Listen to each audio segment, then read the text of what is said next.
Guys, aku mau bikin sop ikan atau biasa disebut potong.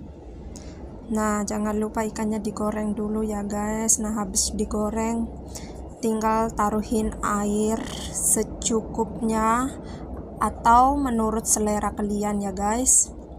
Bahan-bahannya juga mudah dicari atau praktis, nggak nguras kantong. Ini bahan-bahannya dari tomat, wortel, kentang, sama ikan ya guys. Jangan lupa rebus 1 minggu